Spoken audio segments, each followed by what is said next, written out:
สบายดีหมู่เพื่อนทุกคนยินดีต้อนรับเข้าสู่รายการ reaction มื้อนี้เนาะสำหรับมื้อนี้ก่อนก็มีเพลงมา reaction กันอยู่แล้วชื่อเพลงว่า Monsoon Monsoon เนาะของ VANNDA แม่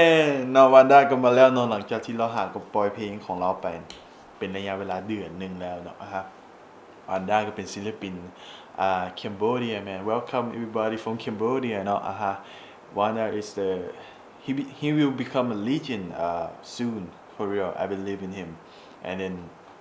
เราแบบVANNDA เนาะก็ถือว่าก่อนก็เป็นแฟนเพลงของ VANNDA คือกันเนาะ I am your fan VANNDA and today I'm going to reaction your video your music video yes and then ไปเลยเนาะไปรับชมรับฟังกันเนาะว่าเพลงใหม่ของ VANNDA สิเดือดปานใดlet's get it Let's get it, man. Boxing energy, man. And the crime, right? บารมีมีเสียงซัดสาว่าสิ่งนำโอ้เสียงนกแล้วก็เสียงซัดส่งไวโอลิน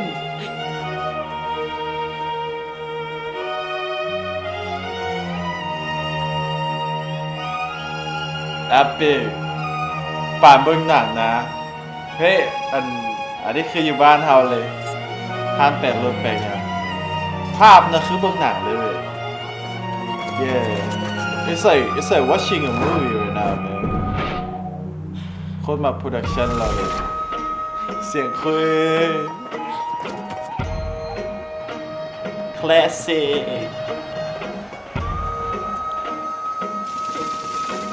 it's about to turn down man I just wanna rap on the beat, what you thinking, man? Haha. It beat เราเนาะบ่ได้นักมวยเนาะ See some blood Monsoon คือเฮาเบิ่งหนังอีหลีแม่ It's a movie man for sure man ใกล้สิมาแล้วพี่น้องเอ้ย Give me a minute Give me a minute Give me a minute การนี้มันหายยังมันชกมันน่าใจที่มันตก and I'm fucking no fucking body Give me some time like I said Give me some time like I said แน่นอนมีจุงเงยยังเพียบบ้าด้วยจุดเป็ด I capture your mind like fish in the net ยังได้มาลืมไปจงลืมไป private jet สร้างนั้นตกนี่มันย้ำเล่นกับเธอตัวซ้ำกลับไปจงมาเรียมทั้งแปรมลองเลยแต่ปลั๊บเอาเนี่ยโชว์รำระบำเอาเนี่ยโชว์ระบำปั๊บOn video Playing them up again clean On video me Give me a minute hey Give me myself again trong đây lên xong đây đôi đôi tay mình cả bên này đôi là play up band trong đây lên cho bay đôi chơi lục ta con này đôi super saiyan trong mình một đôi tay một cái đôi tay tôi số đâu là ngay phố through mà veng lối nơi lối tông nên mình chốt đây đây này cái đập nên mình sốt đang cho snow căn nơi nó cố throat sai hay em bay đi phong lô căn sập căn này đang lên đốt cố mình nên là một chiêng mình đưa lô mẹ này anh là soi tay ở được thôi này có ô Small room, big dream, and never slow down. VANNDA shock the world with a new sound. Like a storm, you will know I'm everywhere now. Watch out, I'm a monsoon, don't drown. Small steps can't limit the big changes. I'm a game changer. You just change faces, fake. Just wanna be famous. Careful, you might just hate. Woo! VANNDA man, dang. First minute, man. It's already turned up already, man. มาแบบโคตรเท่เลยเนาะมาแบบand then เขาก็ฟังโบราณแน่ขนาดกันเลยผมแต่ว่าดาบที่เห็นคร่าวๆก็คือแบบดาบ MV bro you know like give me a minute I just need some time ค่อยต้องการเวลาที่จะเฮ็ดในสิ่งที่ค่อยอันนี้ก่อนแล้วค่อยที่ prove ให้เจ้าเห็นเองสินะ everything man represent แล้วก็มันคล้ายๆเป็น message เบิ่งจากวิดีโอบอเบิ่งจาก rap เนาะ give me a minute Let me finish the reaction first. Bây giờ chúng down đến nơi chân. Bây giờ chúng đã chung mình clone số tên mình. Bây giờ ở con hàng số tên nhạc bóc lần. Bây giờ đọc trai của anh năm sau. Give me a minute, hey,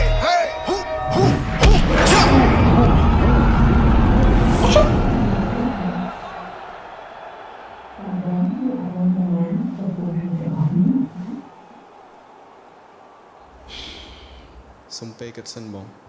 Let me think Give me a minute, hey, hey, hey. Me and my gang go crazy. It's a Monsoon, we rain. อุ้ย Go to y'all who hate it. Hate it, Give me a hate it. minute, hey, hey. Give me myself again. จงได้เล่นสงได้ดูดนตรีมือการันในโดยนักเพลงอัพแบนจงจะเล่นจะไปได้เจอโลกตาคงในโดยซุปเปอร์ไซเย็นจงมีทั้งหมดอัพไตรมันไม่กันไตรต่อสู้เราได้ไงโฟล์ทรูมาเวงโดยในโทรนี้เจยังจะไตรฉลามฉบางเรื่องคนเพียบแล้วสิโกยสลามเป็นเด็กชมชัยและก็ชัยตามนี่ใจก็รอสมได้ยุ่งระดับบำรามเท้าถูกร้ายก็ไกลถ้าการรอละเงียดถ้าการรอละง่ายยกโมตะเนียเพียบชุดได้มาได้ยกโมระงับเพียบชุดได้หมดได้คลายคลายส่วนเธอย่ำข้างเนี่ยไอ้คลายที่จะหายมันอยู่เฟี้ยว and we like go in the pub club same thing bro yeah วันด้าก็เป็นคล้ายๆเป็นผู้ที่เบิ่งไอ้บ่าวเมื่อกี้นะไอ้บ่าวนักมวยฮะนะ yeah เขาเดือนเนาะวันนี้เน้นฟัง flow กับเน้นฟัง rap เนาะแล้วก็เมโลดี้ที่เราสร้างเนาะ yeah I mean, I'm a real motherfucker, you feel me? We gonna get real, motherfucker, you feel me? I gotta be a real motherfucker, you feel me? Okay, it's all clear. That's how I buy. Get my dang tack, show me drop, jump cut away. Okay, it's all clear. Never like me, Jay. Get ice off the band, the crowd they jump over side. Okay, it's all clear. That's how the chrome sack get out the penny, king, but do my dang. Okay, it's all clear. Bro, him through the night, boy, nang like me, all aim a gun. Okay, it's all clear. Bro, jump towards you, clear me. That's so yum, they tack, show me your chin. Okay, it's all clear. Bro, the chrome deep, book more, my sack, get hanging man so pure. Okay, it's all clear. Bro, show me and smoke, get right through my dog, trong tim đầm lẹ chúโอเคกี่ซอบขยมเพราะแต่ขยมประเหินเห็นรถจริงดิแต่สองลอยตั้งหมื่นซอบโจ้ฝันว่ามันกำนันแต่ได้โจลบิขยมมันควันแดดสลายโอเคซอบโจ้วันดามันทานนะคลารินบิขยมมันจะมาโจลสลายโอเคซอบโจ้มันจะปัญญาหายังมักได้ยังซอบยังไงนะโจลโอเคซอบโจ้มันสกอร์มากดแต่ตรึกใบใจใหญ่ดัดมูนักขบาลมูนักเซรซ่ามันฟัก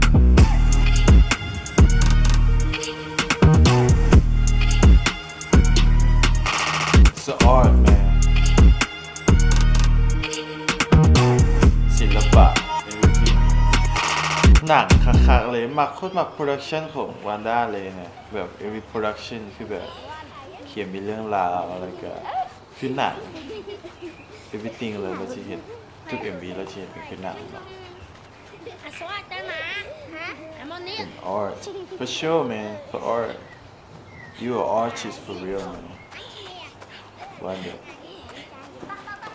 respect man respect I'm your fan from Laos bro I'm your fan from Laos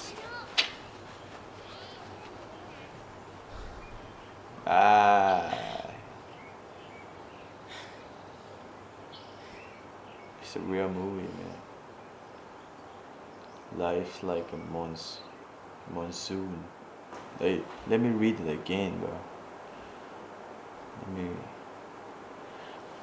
life is like a monsoon. It can lead you to meet any type of person in this society. But be aware there are people who can give you an opportunity and there are people who only look to take advantage of you. What is most important is that we are the one who take advantage of opportunity. แล้วคือเมสเสจที่เราเขียนขึ้นมาคือมอนซูนแปลว่าอย่างกับพวกเราเดี๋ยวขอเบิ่ง dictionary แป๊บนึงมอนซูนลมมรสุมเนาะมอนซูนลมมรสุมเย่เนาะชีวิตคือเนาะเมสเสจที่เราเขียนว่าคือชีวิตคือกับมรสุมเนาะที่ว่ามันสิมีทั้งผู้คนที่จะให้โอกาสเจ้าและผู้คนที่จะเอาเปรียบเจ้าสินะวันนั้นเอามาบอกว่าเขาจงเป็นคนที่เอาเปรียบ opportunity ก็คือเอาเปรียบโอกาสถือว่าโอกาสมันเข้ามาหาเขาก็ต้องใช้มันเป็นประโยชน์ต่อเขาให้ได้สินะเย่เป็นเมสเสจสุดท้ายของวันดาเนาะเย่ก็เขาก็เบิ่งจบไปแล้วเนาะสำหรับ reaction เพลงนี้เนาะก็ most of the คือแบบ most of the lyrics ก็คือเขาบ่เข้าใจเนาะว่าเราว่าหยังแต่ว่าเพราะว่านึงมาเขาอ่านซับไทเติลบ่ทันเนาะแต่ว่าเขาจะเน้นแบบเน้นบรรยากาศแล้วก็เน้นความแบบความมันของมันเนาะว่าเพลงนี้มันมีแบบบีทบ่คมเทบ่แล้วก็เป็นคือมูวี่เป็นขึ้นหนังสินะเย่แล้วก็จบไปแล้วเนาะสำหรับ reaction เนาะ ก็หวังว่าทุกคนก็สิมักเนาะว่าเฮาก็มา reaction เพลงนี้และคอมเมนต์ไผอยากให้ไปอ่านเนื้ออยากไปให้แปลให้ฟังเนาะช่วยไลค์คลิปนี้ให้แหน่เขาสิเบิ่งว่าเขาช่วยไลค์เนาะช่วยแล้วก็เบิ่งวิวเนาะคันวิวนี้ได้1,000 วิวหรือว่า 2,000 วิวเอา2,000 วิวซะเนาะ 2,000 วิวขึ้นไปจะมาแปลเนื้อเพลงให้ฟังเนาะสิมาอ่านซับไตเติลแล้วก็แปลให้ทุกคนได้รู้เลยว่ามันเกี่ยวกับหยังเนาะฮะเนาะฝากไว้รายการเนาะอย่าลืมกดไลค์กดแชร์กด subscribe ก่อนแน่เนาะใกล้จะฮอด1,000 ซับแล้ว let's get it man so if you guys want to see me talking about the song please like and share this video yes see you guys next video thank you